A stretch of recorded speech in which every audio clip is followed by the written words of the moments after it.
my favorite meetup, so it's cool to finally have an opportunity to speak here tonight. Let's see, do I have... It just goes into the... Oh, okay, got it. Oh, fancy. There we go. Cool. All right, can you hear me back there? All right, awesome. Yeah, thanks for coming out.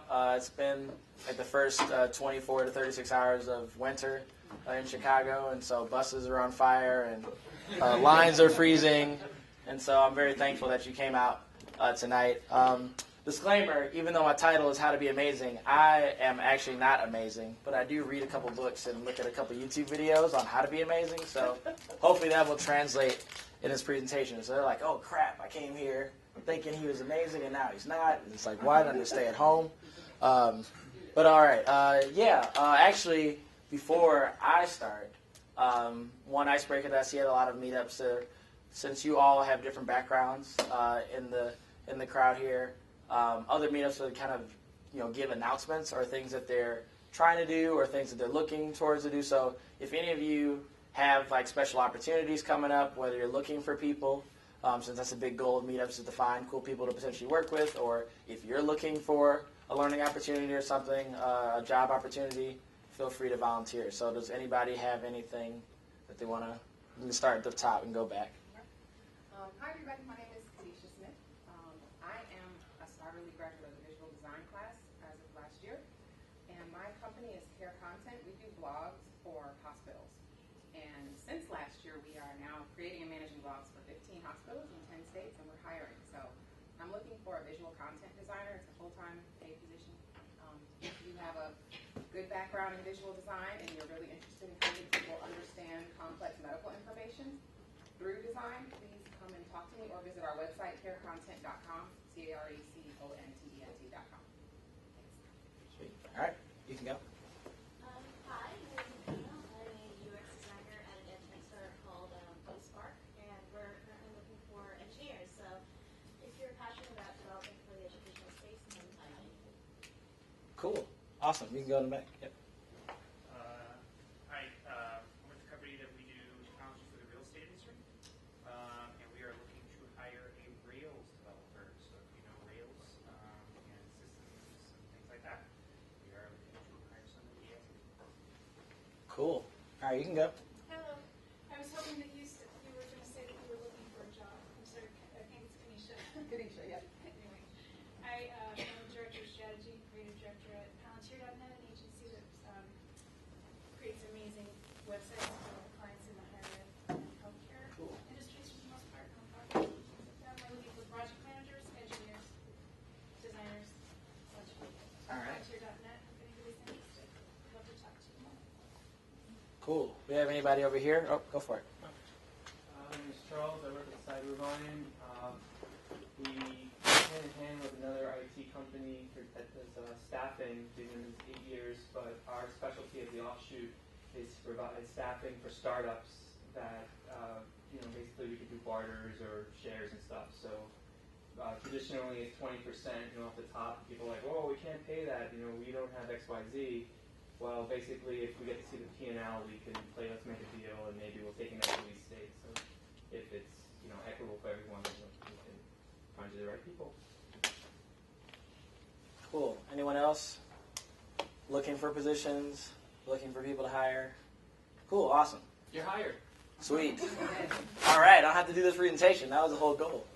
No, awesome. All right. Yeah, I always like hearing what's going on in the community. And like when we got started before building our school, we went to a lot of these meetups, and it was always fascinating to see all the amazing talent in the Chicago community. So thanks for volunteering to do that. Yeah, so a quick background about me. This is my Twitter handle. So if I totally bomb tonight, or if I say something that's insightful or at least funny to tweet out, if you're on the Twitter thing, this is my handle. But like Judy said, I am co-founder of the Starter League. We have a few alumni scattered throughout the crowd here, and we're an in-person school that teaches beginners how to code, design, build startups, really just use technology to solve meaningful problems. So I love hearing all the announcements of people working in the healthcare space, and design space, and education space, really using technology to solve problems that we care about. So that's just a quick blurb about the Starter League. If you want to learn more about that, we can talk about that after the presentation.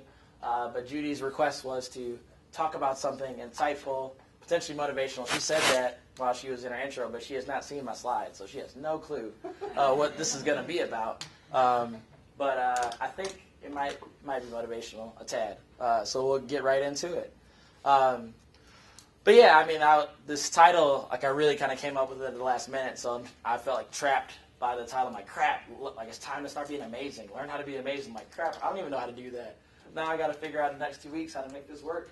But this is a topic that's fascinating to me because I love, watching amazing things. Or like I marvel when people do amazing things. And for me, I watch it, but I always think these things like, wow, that's amazing that someone else has done that. But for me, like, it's impossible. It's way too hard. And finally, like, I can never do those things. And so what we do is that, we reside to appreciating other amazing talents. And the way that we normally do that is through, like, going to see someone else at a concert. These are, I think, what they would call believers, Justin Bieber fans. And so, like, I'm a big music fan. I go to tons of concerts every year. And the reason why I go to those concerts is because I appreciate what those musicians have done. And I want to give my, part to respect that. But for me, I don't think I can get on stage and perform in front of thousands of people. Another example, sports. I love sports. This is a screen cap of some Bears fans mocking the popular cheesehead that Green Bay Packers fans, as I'm a Packers fan, so don't kill me, and so they have a cheesy Raiders on their head. Very clever. It hasn't worked out too well this year for the Bears and the Packers, but this is normally what I do. Like every Sunday, I go to a Packers bar, and I'm basically there for 8 hours watching amazing people smash each other to smithereens. And it's once again because my football career ended in 4th grade, but yet here I am, years later watching them on the field. But as I watch these things, I realize wait, we can be amazing too. We can, instead of just being fans, instead of just being spectators, we can actually learn how to do these things. And so I tried to figure out how can we actually do that. And so I started to look at amazing people, the people that we watch and we look up to and we look up at, in Nick Walinda's case, to see how do they do it. And for Nick Walinda, for people who don't know, he comes from a family of basically crazy people. Crazy people who like to do crazy things like get on very thin wires at very high elevations and walk across them. This is a picture of Nick going across the Grand Canyon. So I haven't even been to the Grand Canyon. I just want to see it. He was like, you know what, I want to walk across it. And he did that. And then this most famous or most recent, but arguably his most famous stunt was just a few weeks ago, actually going across downtown Chicago, the Leo Burnett Building and Marina Towers. And this was millions of people around the world were able to watch this on TV. Thousands of people were down on the ground in frigid temperatures. It was probably just around the same temperature as it is now. And he did it. He performed 2 stunts, one going across at a 15-degree incline or 19-degree incline as it turned out to be once he started, and then he did a second one blindfolded. So imagine being this high up in the air, with a balancing pole, and just if you can't see, it's very small, but he's that little circle. He's in that little circle, and this is Chicago. If you don't know, this is all of Chicago. He's up there. So that's super crazy, and I was watching it. And I actually was in the merchandise mart, so I could have easily just peeked outside to go see it live, but it was too cold. So I'm like, you know what, I'm just going to watch it on the Discovery Channel. But once again, I was watching it, and some people are like, wow, he's crazy, he's totally going to fall and die on TV. Others are like, oh, I hope he makes it. I was in the latter camp. We have some sick people. Some people like to see crazy things happen. It's all, it's what happens. But he did it. And even though he did it, I bet how many of you were like, I can't do that. I'll never be able to do that. It's impossible. He's just a gifted person, and he can't. I can't do those things. But once again, what I try to do when I think about these things and I watch these amazing feats is not to look as fans, but as students. It's so easy to see one of my favorite players, Aaron Rodgers, quarterback for the Packers, and he's amazing. He makes every throw. He gets out of these crazy situations. It's like, wow, you are on another level. You're superhuman. But he started off as a high school quarterback that didn't get any offers. Come on in.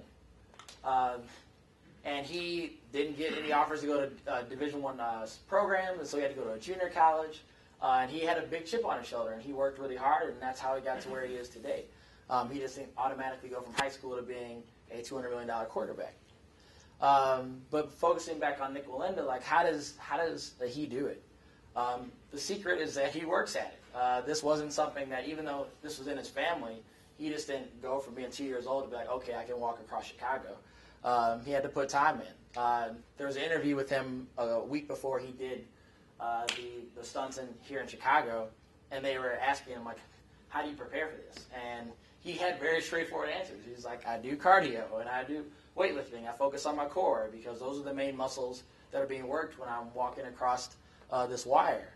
And then he's talked about the balancing pole. Like, how many of you watched the stunt by a show of hands? How many watch or just have seen things? So basically, for those of you who haven't, when you're going across a high wire, they're not super crazy yet, so they just walk across with no kind of instrument. He has this huge balancing pole that apparently weighs 45 pounds. I didn't even know that until I was researching this talk. So you're walking across this very thin wire, very high up in the air. There's winds gusting between 25 and 45 miles an hour. And then you have this 45-pound balancing pole, which helps you, but is also really heavy. And so in working with this pole, he basically, talked about, like what this quote says, like, I'm curling 45 pounds the entire time on the wire. And so he's working out weightlifting to prepare for that. There's also, on the first stunt that he did in Chicago, there was an incline at the last part of the stunt. So he goes, like, 4 minutes walking across the Chicago River, and then, like, the last 2 minutes is like, oh, now walk up, through in the wind. And so he practiced by basically being on a treadmill with dumbbells in his hand at a 15-degree incline, working on this for months and months and months before doing it. And also, there's the key thing of like spending time every day on a wire. They actually was really interesting that with any TV special, like the stunt only lasts 10 minutes, but it was a 2-hour special, so they had to fill in all this stuff at the beginning.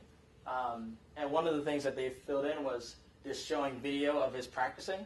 And they had like a 10-minute montage of basically him falling off the wire.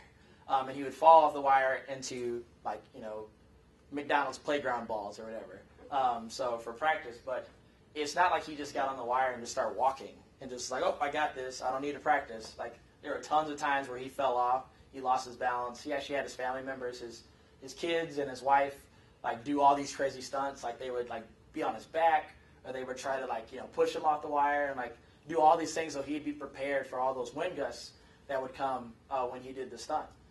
So I say all this to say that it's not magic. Like it takes a lot of work, and you have to love doing it, and it takes a lot of messing up. And so you want to mess up in practice. You don't want to mess up when there's millions of people watching. And then they asked another question about like his mental preparation. Like you would think that to do this, like you have to be mentally solid and like mentally super focused on every step of the way. But he actually, took a different approach. Like he was very confident in himself. Like he was very prepared through all the practice that he put in. But he wasn't really like mentally 1,000%. Like I have to put everything into every step. He actually put a different approach to it, and he was saying that he took his mind off of things because since he had practiced so much, it became more of a routine. And so the more of the mental power that he put into each step, the more of the negative that came in, like, hey, Nick, you could fall off and kill yourself. And so he really focused on, like, hey, I've done this, I'm prepared, and now it's an autopilot. And I just need to focus on the core things that I need to do to make this stunt happen.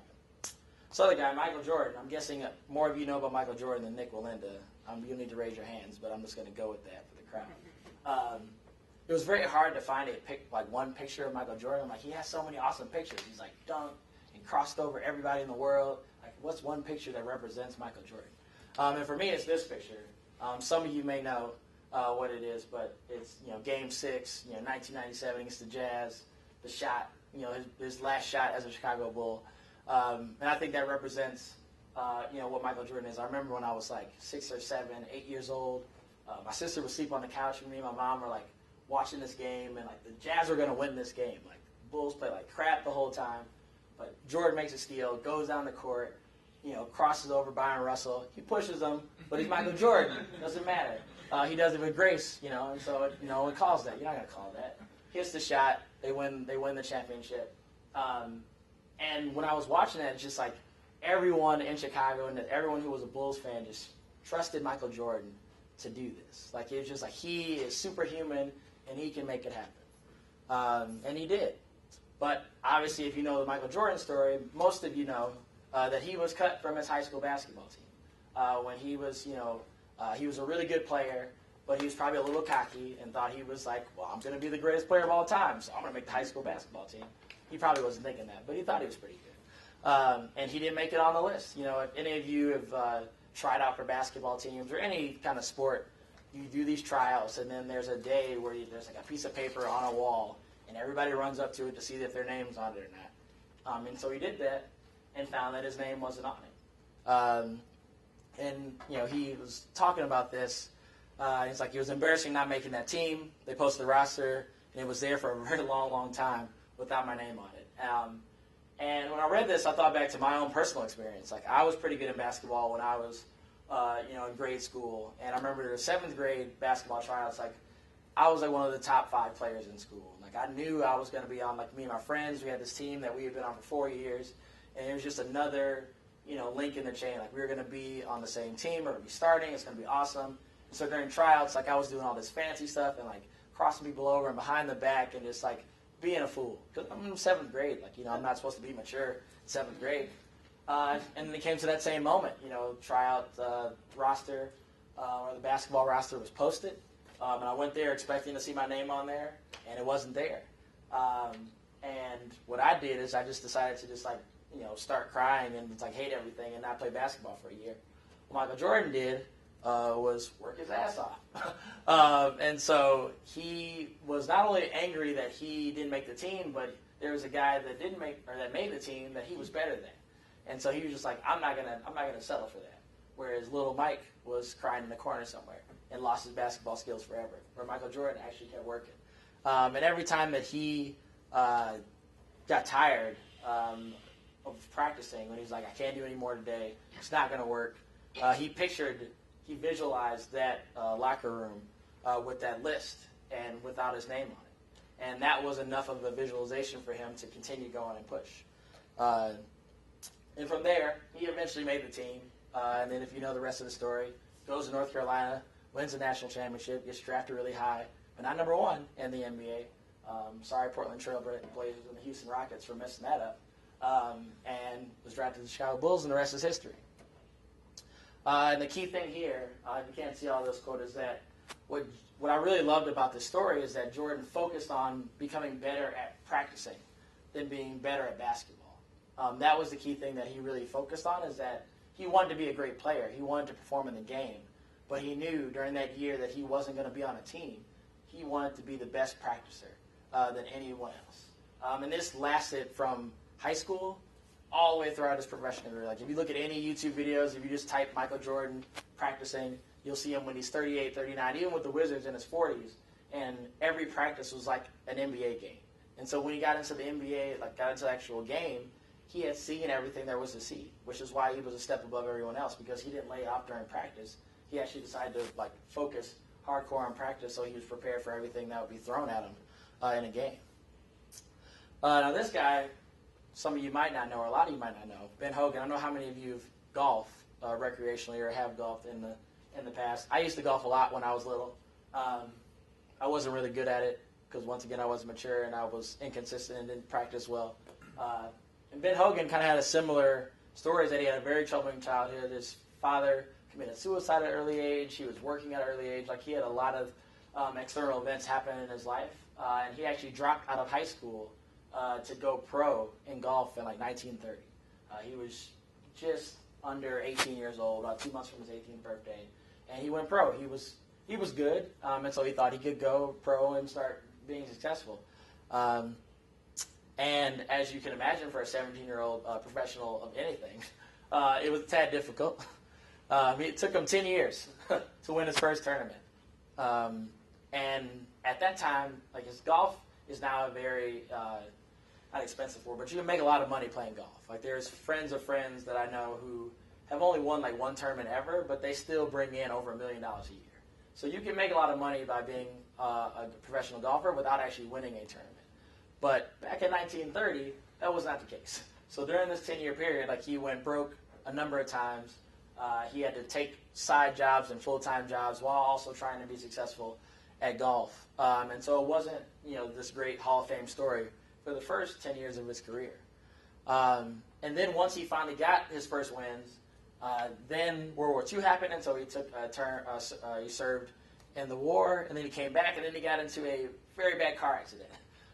He, in the process of saving his wife, he ended up getting really injured. Like, he broke his pelvis, had blood clots everywhere, cracked ribs, pretty much everything. And this is back in 1946, so it wasn't like, hey, everything's going to be okay. We have the greatest medical staff. It was like, oh crap, this could be it. And the doctors actually said, not only are you not going to golf anymore, but you're not even we don't think you're going to walk. And so this is this guy who's basically made golf his whole life, and in a few seconds, it's all been taken away. But for him, he had, he was totally focused on making sure that no wasn't the answer there, and he rehabbed like crazy. 3 years later, he made it back in 1949, fully walking, fully capable to play golf. And just a few years later, he won 3 out of the 4 major tournaments that he entered that year, which is now called the Hogan Slam.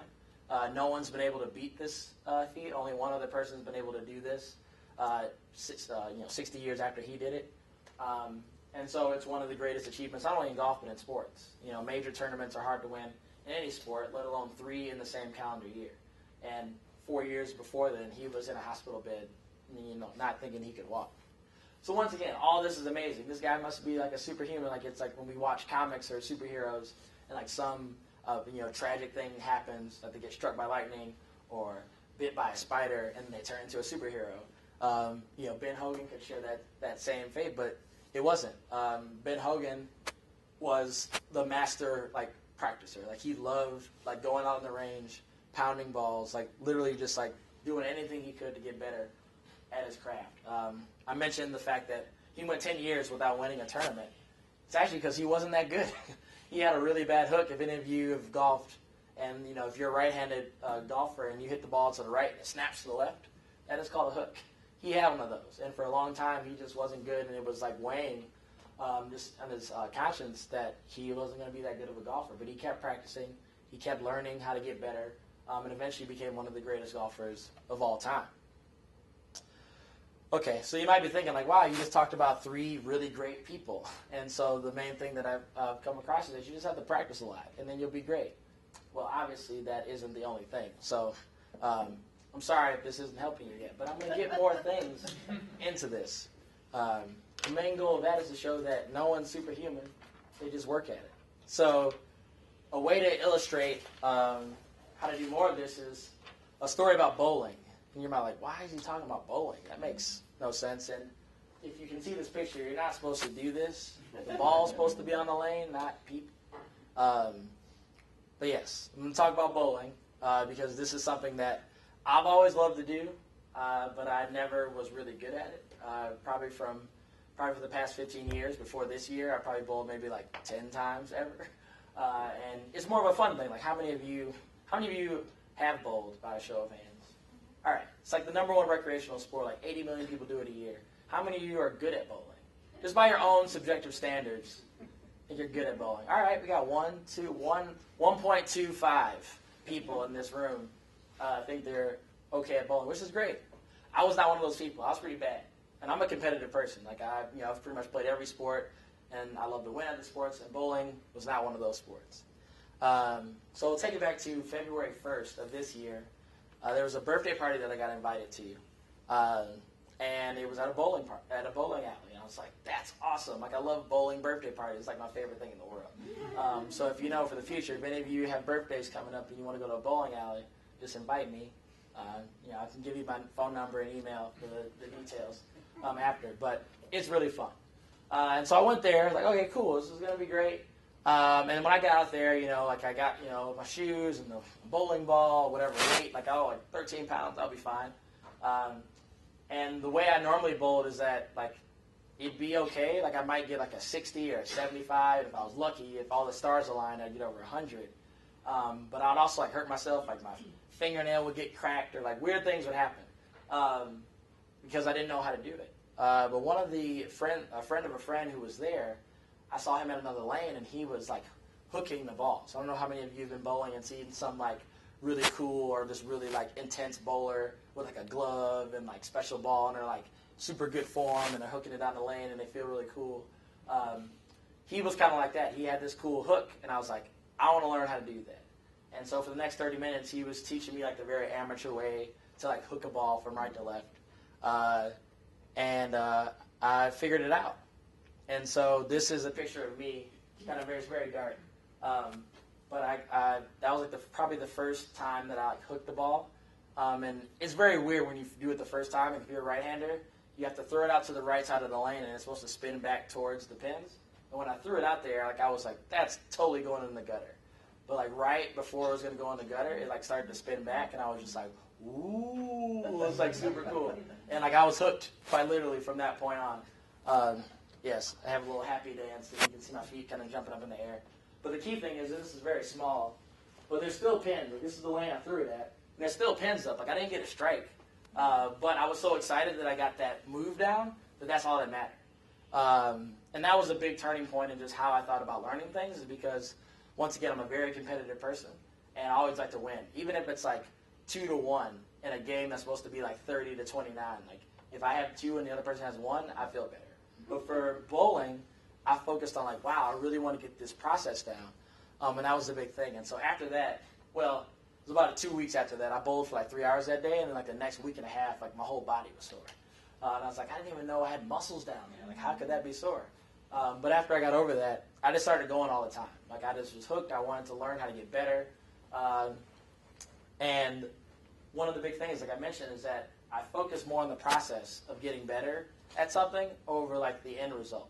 And that's something that happens in, you know, not just sports, but in anything that we want to achieve in, is like we focus on the end result almost so much to the point that we don't really focus on how did we get there. And for bowling, that was the first time I could figure out, like, okay, in order to get better and to achieve those goals, I need to focus solely on the process and how to do it the right way.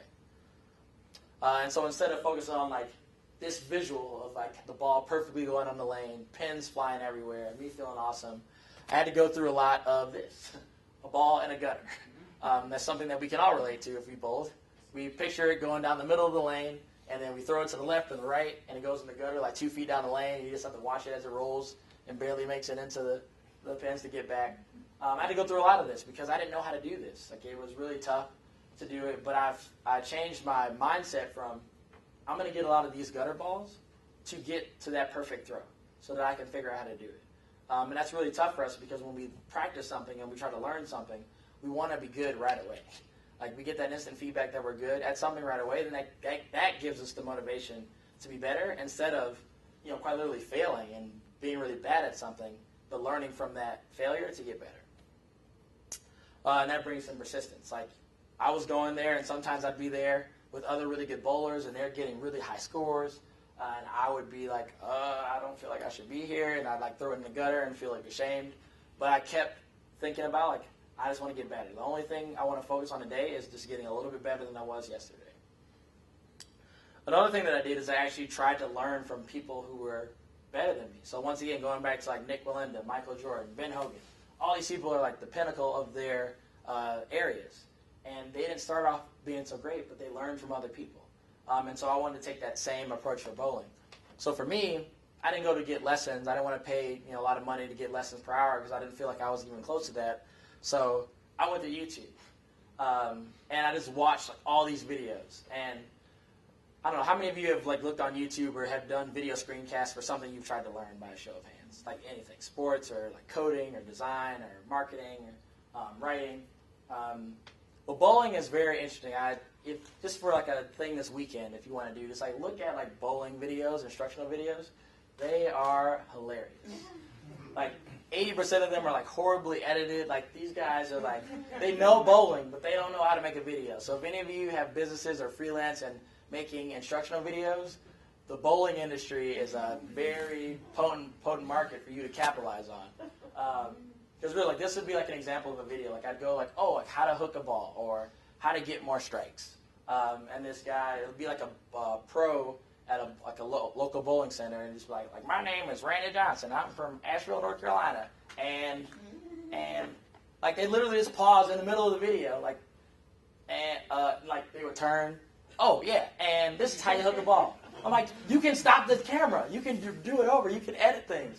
But they literally just went in the tape. They would not edit it. So like I went through all those videos to try to learn how to do this. It was amazing. I'm like, wow, like a high school, like, you know, film major or whatever, just someone who went to intro film class could figure this out.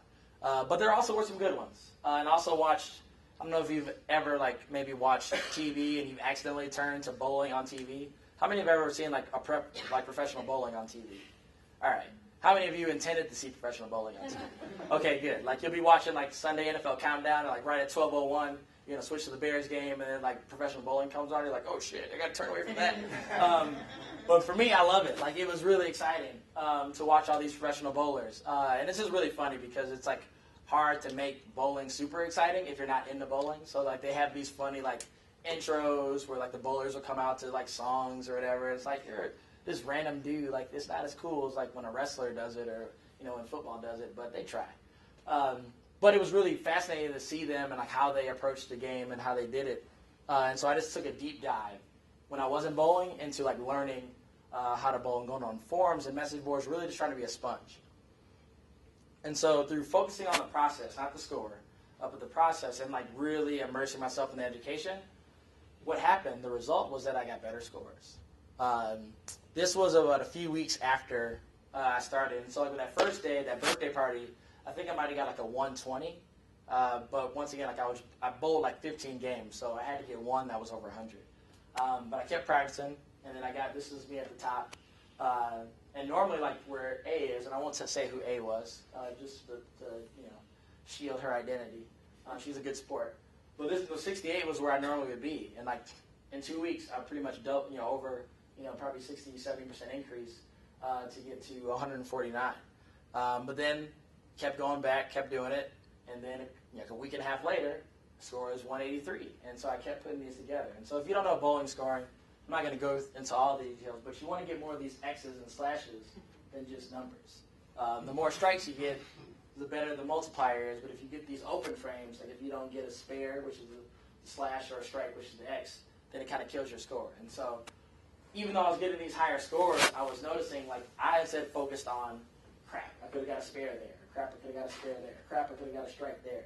And that would make this final score that much better. And so I kept going at it, and then this was just like, you know, 5 days later. Like I would go back and then, boom, like it's starting to get a little cleaner. Like there's a couple gutter balls.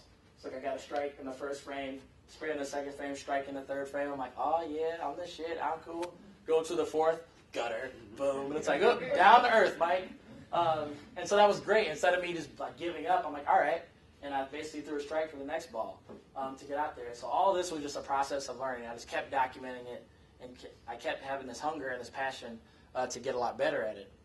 And so 6 weeks after that bowling party, St. Patrick's Day, and once again, like St. Patty's Day, for me, like usually like my friends are crazy and they're like, send out evites for like 7:30 a.m. We're going to start drinking right away. I'm like, whoa, okay. I'm not going to do that this St. Patty's Day. I'm going to go to the bowling alley at 9 a.m. on St. Patrick's Day to do some bowling with a friend. And I got over 200 for the first time. And so that was like a watershed moment. Like, whoa, there's a 2 as the first digit, not a 90 or like 100 something. But then once again, like there's these, you know, pockets during the game where like I messed up. Like this last throw, like I just didn't know bowling scoring, so I thought I got like a 180 or something, and I just threw a really casual ball down there and got 7. We probably got 5. It would have been a 199. I'd be like, oh crap, you idiot! You could have got 201. So there was still like a lot of learning to go.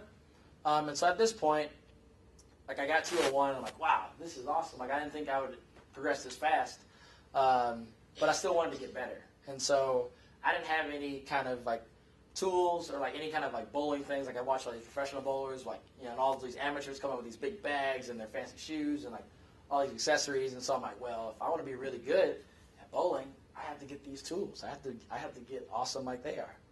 And so I got a bowling ball I don't know if you can see this in the back, but there's a bowling ball in the new bag that I bought. I haven't had any pets, so this is why I call this my first pet. It was born on March 28th, 2014. Weighs in at 15.2 pounds, so it's a little heavy, but it's a mean one. So you can't be you got to be its friend to be around it. But yeah, so I got this bowling ball, custom fit, like awesome. Then I got these shoes because you can't just have a ball; you have to have your own shoes. So I felt all fancy, and I was like, all right, I got the shoes, I got the ball. Now my scores are just gonna explode. It's gonna be amazing. But my scores didn't go up. And I was like, what? I just spent like $200 on all this new stuff. Like, why is it not going up? And I realized that, like, the tools that I had for this game, they were ahead of where I was mentally and where I was in terms of my education. With this ball, it was, like, harder to control. And so I couldn't just throw it down the middle of the lane and just automatically have strikes. Like, you had to have a different throw to account for that ball. And so I didn't even really think about that. And so it had to take me some time to figure that out. And it was also super fit to my hand. And so like I wasn't used to the tightness of, that sounds kind of weird, the tightness of the holes, but just go with me. And so yeah, there's all these new factors, all these new variables that I had to consider. And I just kind of casually went into it. And so I was frustrated. Like I was like, wow, I just spent all this money. And I got really excited, had all these expectations. And I'm not there yet. And I went back to YouTube because that was my saving grace during all of this. But I went back to YouTube to find out this guy. This guy's name is Jason Belmonte. He's currently the #1 bowler in the world, professional bowler in the world. He's from Australia. And the key thing with Jason Belmonte is that he uses two hands instead of one hand to throw. So not like the granny throw that some of us are really good at, and my sister used to beat me at all the time when I was trying to do one hand. But he has a different approach to it. There was a video. I might see if I can. Actually, I might be able to get to it. We'll see if I can figure out the fun PC play. Let's see if it works. Oh yeah, let's go for it. So yeah, so the quick backstory for him is that he grew up. His dad ran a bowling alley in Australia, and when he was little, he actually was too small to throw it with one hand, so he threw it with two hands. Like you see kids if you're at a bowling alley and they're just like plop on the lane or like just rolling it basically to barely getting down there. And then he realized that it probably won't play. That's sad because it's a really cool high speed slow motion video. What's up? Down below. Down below, right here. Click recommended, then click Within the window. OK. No, within the window, I think Yep. it says finish. That, click But it does. It's not. It's a grayed click out. recommended, then click finish. I'm trying. Yeah. There we go. Yeah. I did it. Yeah. I'm a Mac guy, so these PCs are like way too hard. Oh, sweet. There we go. Awesome. Good job. Way to help. You're the best. All right, so this is how he throws it. So if you can see that. So technically, he still throws it with one, like the hand, when it gets down to the bottom, it's still one-handed release, because then the thought is like, wow, that's cheating. But it's actually, there's no rule that you can't throw it like this. So I don't know if all of you saw that, but I can quickly show part of it again. That's how I throw. That's how you throw? Sweet. Well, you should, though. So, yeah, so I did this for fun for a couple weeks, like, because I was like, oh, I'm just frustrated and I wouldn't do the steps right. It was kind of a cool kind of drunk trick to show, like, oh, look, I can throw it with two hands instead of one. And it would work kind of sometimes. But then as I got more frustrated, I'm like, let me try to learn how to do this the right way. So I went to YouTube. I watched videos like this to get his steps down, because it's not just kind of a standard throw. Like, you have to do a kind of a time, approach to it. And so as I started doing that, my scores actually started to go up. Ooh. I can do this.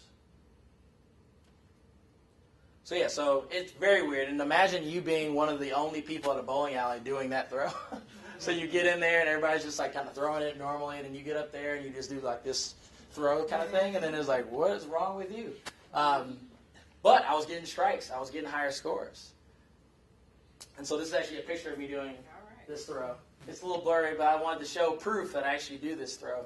But yeah, so it was just very, like, you have to get over your, external feelings of what everybody thinks of you. And like, say, look, this is going to help me get better. This is a total new thing for me, but I'm just going to go do it. And it was just very interesting, like, to be in that mode of like, wow, everyone's doing something that you're not doing, and just have to keep going forward with that. And so about a week and a half later, like I had that 201, and then I went to a 212. And then for the next week, I would get better by 1 pin. It's amazing how all the different scores you get in bowling, and your high score keeps happening by 1 pin. So the next day I got a 213, 2 days later 214, a week later 215, and I kind of had this funny post that like, at this rate, I'm probably going to get like a perfect game by 2065 because I keep getting up by 1 pin. It was frustrating, but also was like, there has to be a breaking point. And I'll get back more to like 1 pin or 1% improvements later. But then about a month later, like this game happened. I got I went from 215 to 243. And I was like, oh crap, like that's a big jump. And like I had a perfect game. If you know what perfect games are, it's basically you get 12 strikes in a game. Even though there's 10 frames, the last frame you throw 3 balls if you connect and get a spare at least on the first 2 throws. And so I had a perfect game through 6, and then I choked and got like an 8 and just totally fell apart because I had never been. I was like, oh crap, I have 6 strikes. I'm halfway there.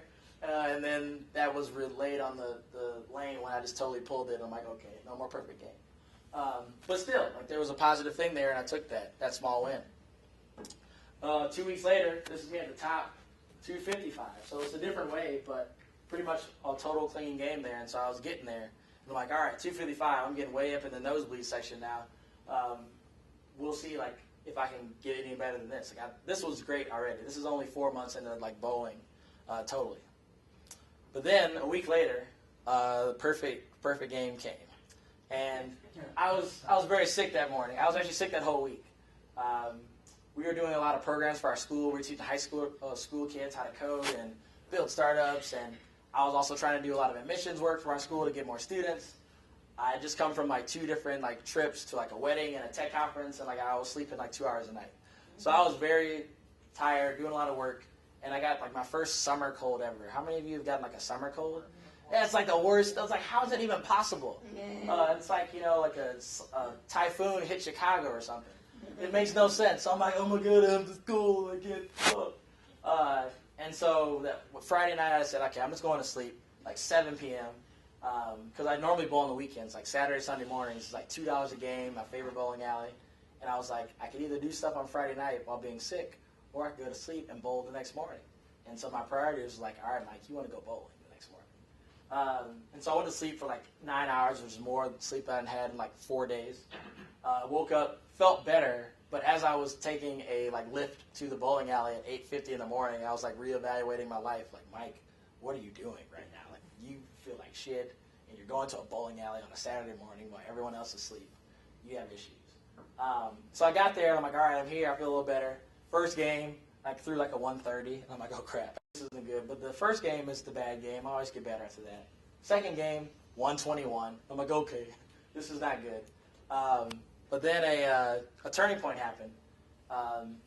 And for the past few weeks before that point, there were these really good bowlers. Like, they've probably been bowling for like 30, 40 years. And they would come right next to me in the lane next to me, and I was like, whenever they came, like I would get better, because I didn't want to be embarrassed by how bad I was going to play. And so when they came to the lane next to me, like my scores just started to go up like super crazy. I was like, all right, I can't be embarrassed. You guys are really good. I'm going to start playing better. And so my scores went from 120 to 180 to 220. And then I had about 6 strikes through 1 game. Like I was perfect through the first 6 frames. And this is a ball return. So when you throw it down there and you get whatever results you get, balls come back. Pretty simple. Where during this day, I would throw strikes and the ball would get stuck down in the pins, like down in like the area where they're supposed to bring the ball back.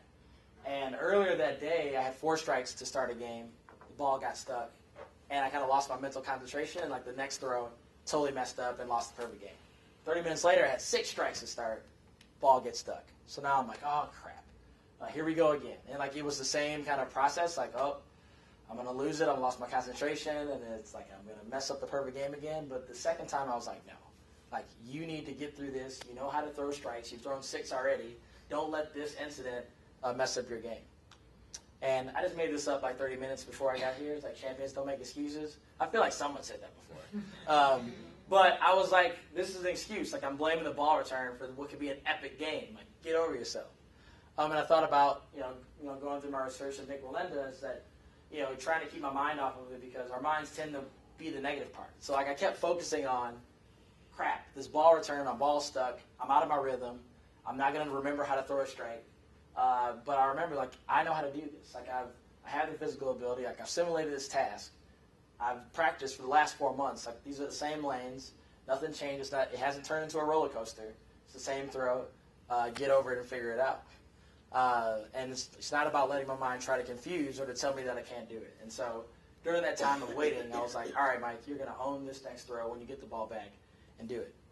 And so got to the 7th frame, got the strike. And then the next 5 throws, I got the other 5 strikes that I needed to get that perfect game.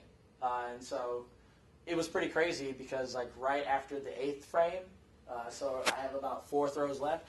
I totally felt calm. Like I got that strike after the ball return was over. I'm like, yes, I'm feeling awesome. As soon as I got the 8th strike, my body just started going like this. I'm like, I'm doing this, and you're like, wow, that's weird. This is exactly how it was. Like, it was like this. That was like reality. And I wasn't even nervous. It just my body just started to freak out, and I was like, "This isn't the good time, or isn't a good time for this to happen." And people started to crowd around, and I was like, "Crap." But once again, I used spirit to my advantage. I was like, "There's now 25 people watching me throw these last 3 throws. Don't throw a gutter ball.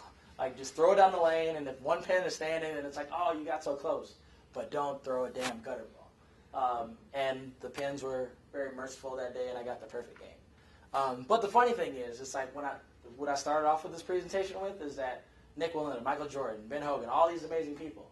And when we look at them, like, wow, they're amazing. When I posted this on Facebook, got like 400 likes. People were like, oh my God, you are amazing. That is so crazy. That is superhuman.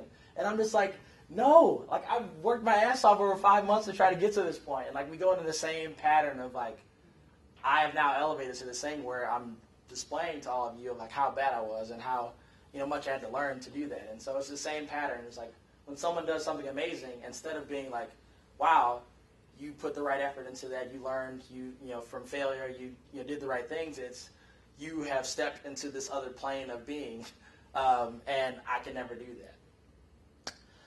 And so kind of like recapping all these things, the first thing is like owning like your mental game. Like your greatest strength and your greatest enemy as a human being is your mind. And it's a daily battle that you have to go through. And for me, one of the biggest things is imposter syndrome. For the key example of bowling, like I got out there on these lanes, and no one knows how long you've practiced or how long you've done it. When I got that perfect game, I didn't tell people that I'd only been bowling for 6 months because they probably would have killed me because they've been bowling for 40 years. And some of them, they haven't gotten perfect games. So I'm like, I'm just, got lucky today or whatever. Because I didn't want to disrespect, like, oh, wow, it's so easy, you can do it, because bowling is very hard. But in order to get to that point, like, I had to crush the mental kind of demons inside of me, being like, you're not supposed to be here, you're not supposed to do this. Even in my startup of, like, running a school, like, I was a beginner learning how to code, and then a year later, we decided to teach people how to code and build and design and build websites and web apps. And before then, like, it felt like, why am I doing this? Why am I qualified to do these things? And I'm sure some of you have felt that same way in your own fields of, like, you see these other people who are better than you, quote-unquote better than you, and you're like, I don't deserve to be here. But I was reading a quote or reading an article, and this quote came up saying, imposter syndrome is the domain of the high achiever. Those who set the bar low are really its victim. And I kind of thought, like, this is kind of a different way of thinking about it. It's like people who don't have ambitions or don't have a vision, they don't get imposter syndrome. But people who are ambitious, people who actually try to set the bar high, get imposter syndrome. And so even though this is a bad thing, it's not coming from a bad place. Like, you want to be a better person. It's just that you set these really high expectations, and when you don't reach them, you feel like crap. Instead of like measuring your expectations and having a process to get better at it. And during that same article, they had a quote from Maya Angelou saying, like, I've written 11 books, but each time I think, uh-oh, they're going to find out now. I've run a game on everybody, and they're going to find me out. Like, every time she wrote something, like, this is what she thought. And, like, we as the, like, the spectators and the people who admire her, like, you're amazing. Like, how do you do it? And she also has a great story about her process and how she had a routine and how she was able to create all these amazing works. of literary works and through other mediums. So even she felt this way. So it's like it's not just like just normal people. Like Maya Angelou, one of our greatest writers of all time, felt this way every day. Another thing is see it and believe it. So visualizing that you can do it. That's something. It's not necessarily just like focusing on a goal and just kind of being like, well, I have this picture in my head. That's all I need. But it's all about initial energy. And like a lot of the things that have prevented me from doing a lot of things in life is that I have never thought that I could do it, and I didn't picture myself doing it. And so it either took me a really long time to get there, like coding, like for 6 years, I pushed off learning how to code because I didn't think I was smart enough. I thought when I opened up a coding book, it was going to be like, hey, Mike, why are you reading this coding book? You're an idiot. Close it. I'm like, crap, I knew it. That's why I didn't open it. But when I finally did it, I was like, wow, this is easier than I thought. It's still hard, but it's not like rocket science. And so seeing it and believing that you can do something is the first step. Because once you get into something, once you start doing something, it's a lot easier. And I'm sure some of you or most of you have noticed this. You push something off for a few minutes, a few hours, a few days, a few weeks, a few years, and then you do it and you're like, holy crap, like why didn't I start doing that sooner? Along the same lines, like be your own cheerleader. Like during all those bowling, like when I got that 149, like I was really excited. I was like, this is awesome. Even if I got 6 or 7 gutter balls in that game, like that was the highest score that I'd ever got. And so even though that wasn't a perfect game, it was still better than I'd ever done. And I, didn't rest on that, but I didn't throw it away. Like, whatever, I need to do better. Like I couched that I need to do better, but also said like, this is pretty good for today. Let's take what we did from this game and get better at it. Another thing, like cease comparisons. They're an act of violence against oneself. I really like this quote from that same article. And this is something that I'm sure we can all attest to. It's like in our fields, whether it's design, whether it's writing, whether it's sport, whether it's even just some hobby. Like there's always someone who's probably better than you right now. And it's very easy to judge your standing by the people who are in your same space.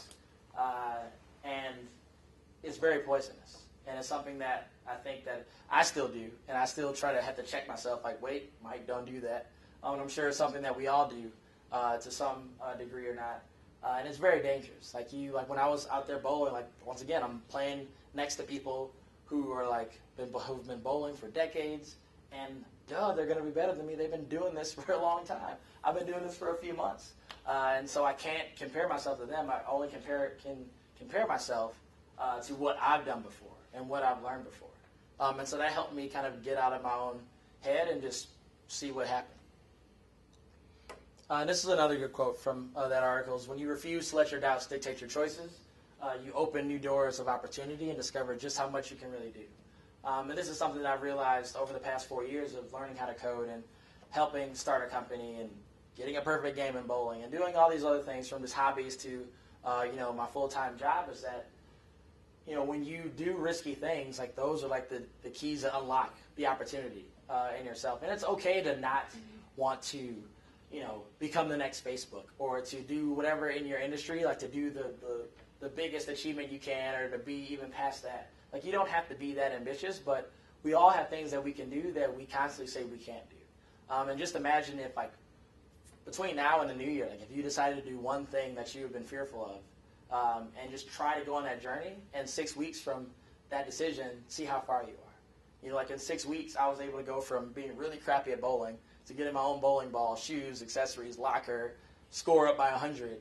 But I could have easily been like, oh, well, this birthday party was cool. I learned how to hook the ball, whatever, and not bowl, until the next birthday party came like 2 years later or whatever. So it's just amazing what you can really do when you set your mind to it and just start to do it. Like initial energy is like my biggest thing. It's like, it's so, like when we get up in the morning or like when we wake up, it's like how many of you just jump out of bed like, oh my goodness, this is Tuesday. I'm so excited.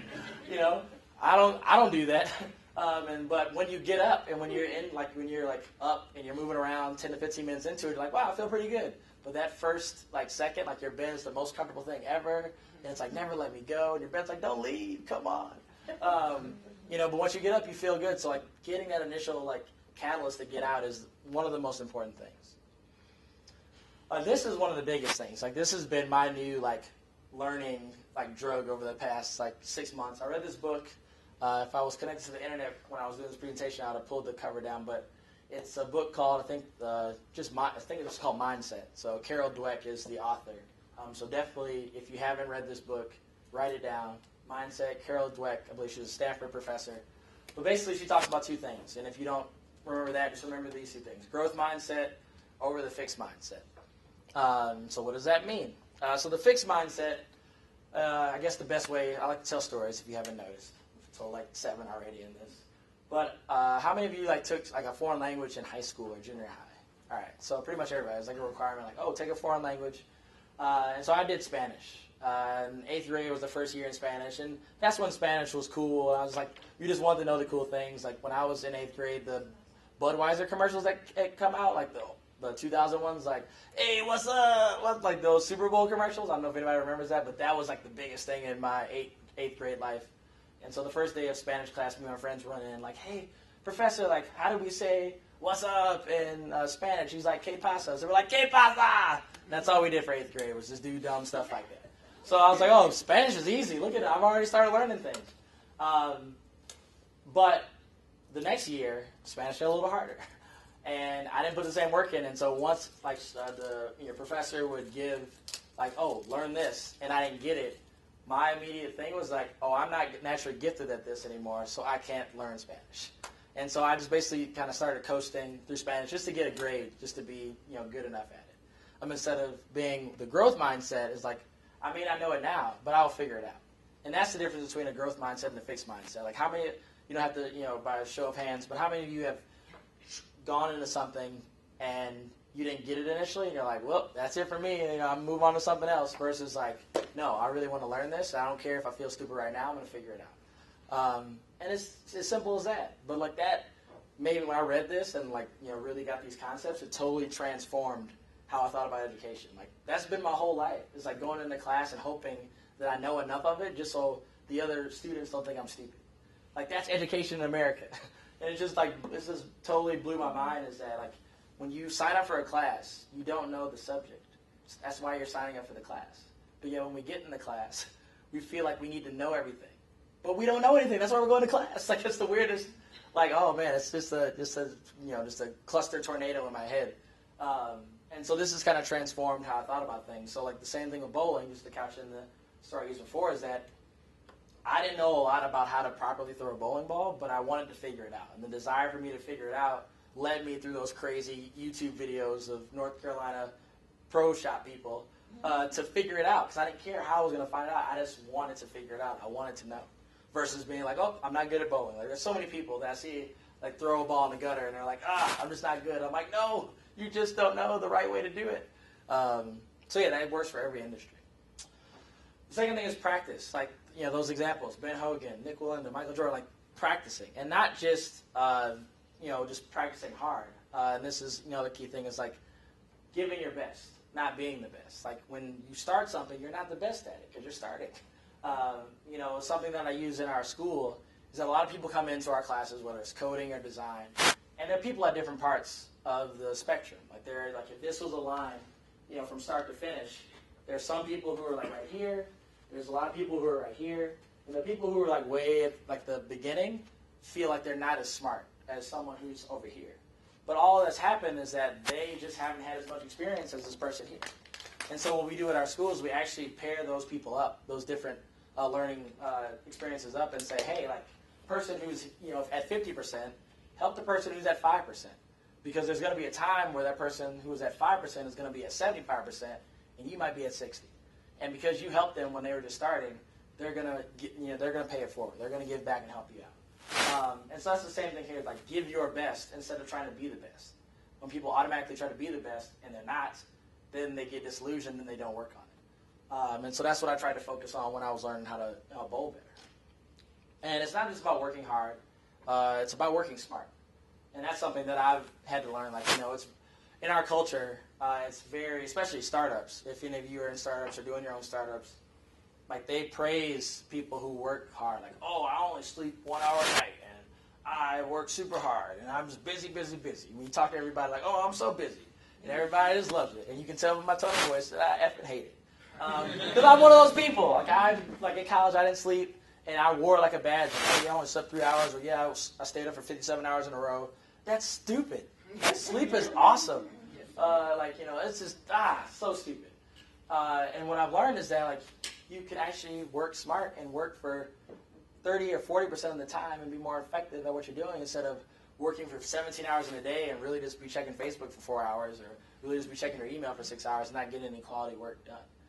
So there's another good book on this. I think it's by Daniel Pink. He's wrote a couple of great books.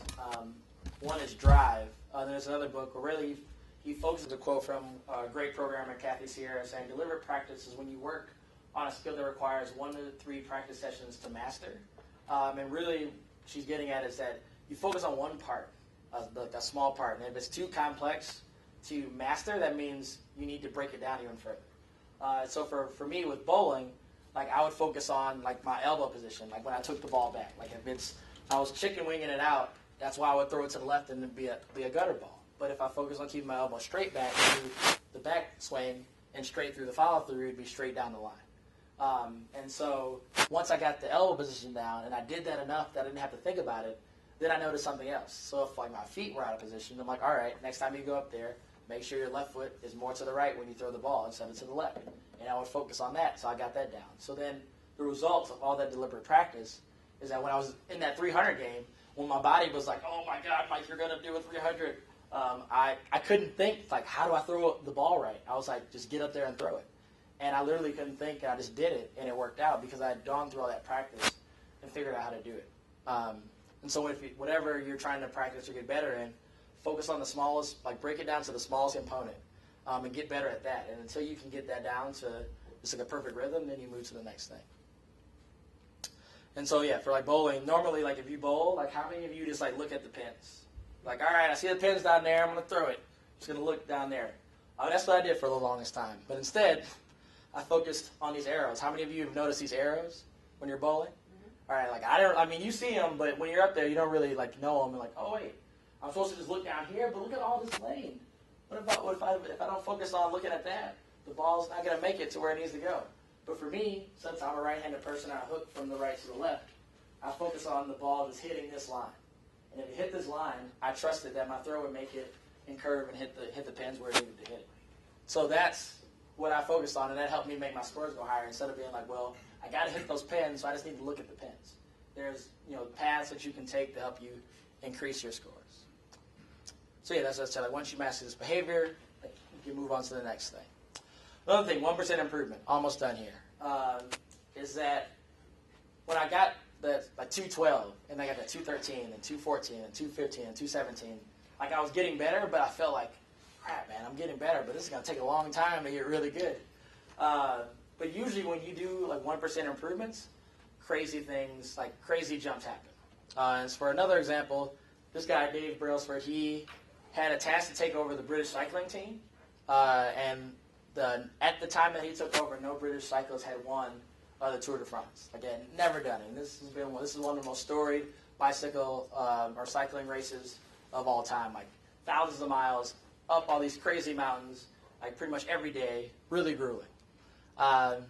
And so he focused on this concept called the aggregation of marginal gain. And so his thing was like, I'm just going to improve my cycling team by 1% in every area. So in terms of having a better diet, in terms of practicing more efficiently, in terms of sleep, in terms of like schedule, and like he was just hooked on finding 1% improvements everywhere he could.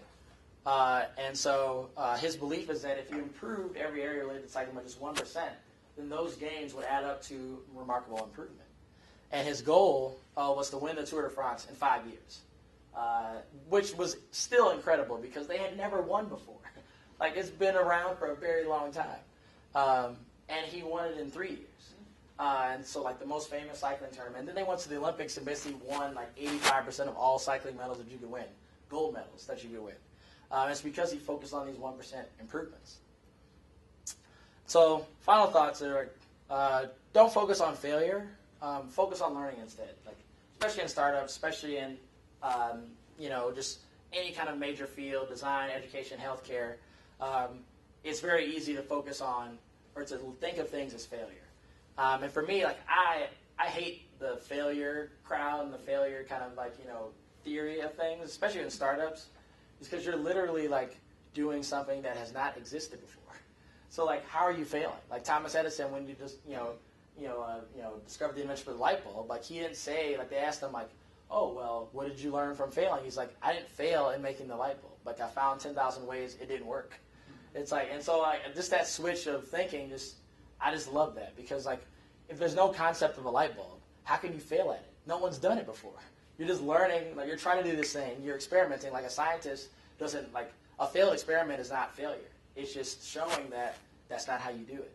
And so that's what I think about. It's like when you do something wrong, whether it's on a bowling lane or in a program that you're trying to code or design, or in a company you're trying to build, or a problem you're trying to solve, you're just finding ways that it doesn't work. And those are learning opportunities.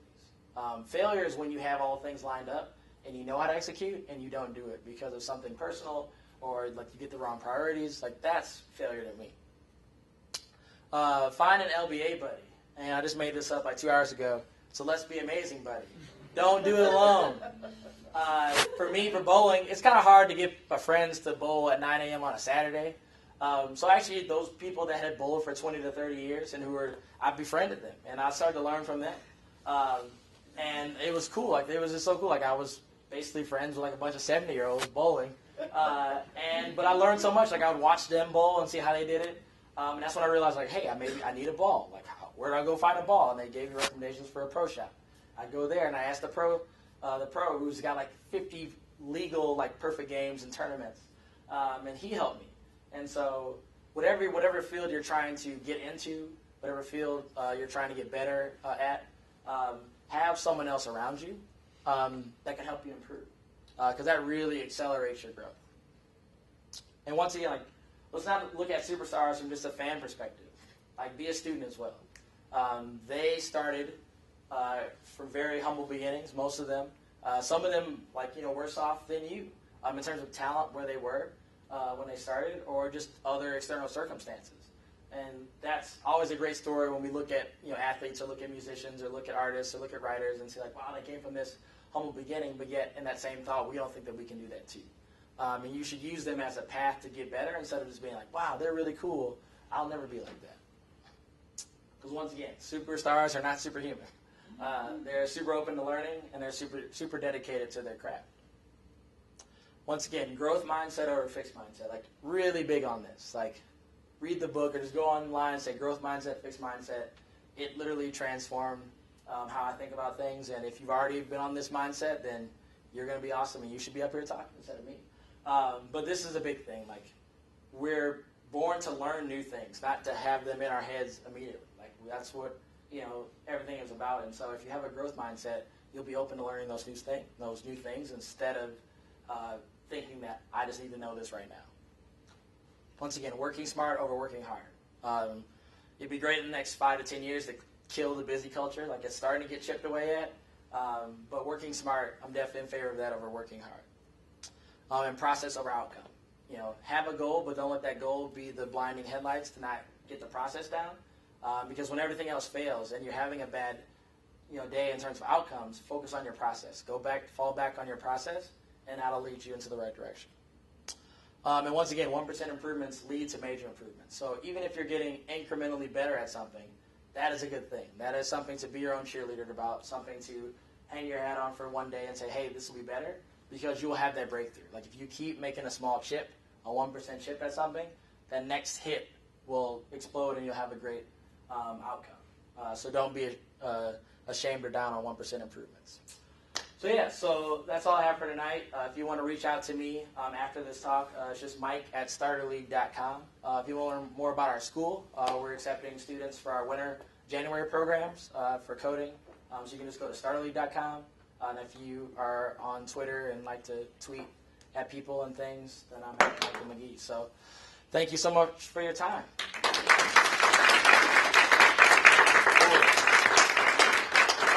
So I was talking for a long time, so if people have to go and get to another warm place in between, it's totally cool.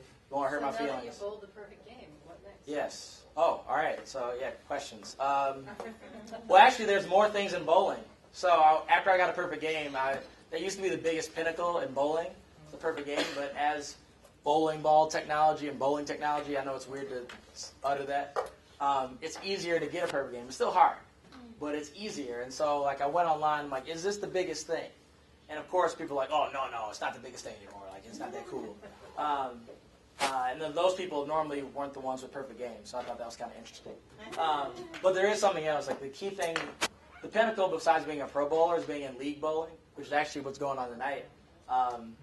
And so for league bowling, you bowl 3 games. And the key, the ultimate pinnacle is to get a 900 series. And what that means is 3 perfect games in a row.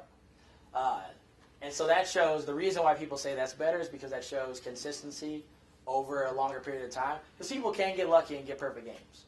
Throwing 12 strikes in a row is very hard. Only probably less than 1% of all bowlers ever do that. But you can get lucky and have some pins fall and make it work. But doing it over 3 games is very hard. So that is the next impossible goal that I'm striving for. But I'm starting very small. So for me, like the goal is to get 3 200 games in a row and to keep getting better at that. So I actually just got that last week. So even though I've gotten a perfect game, I've never done 3 200 and over games in a row. So that was a big thing. So there's still peaks for me to climb on Bowling Mountain. So I'll keep doing that. Cool. Any other questions? Things? All right. Cool. Well, thanks so much for coming in, Nicole. I really appreciate that. Have a great night. Sweet. All right.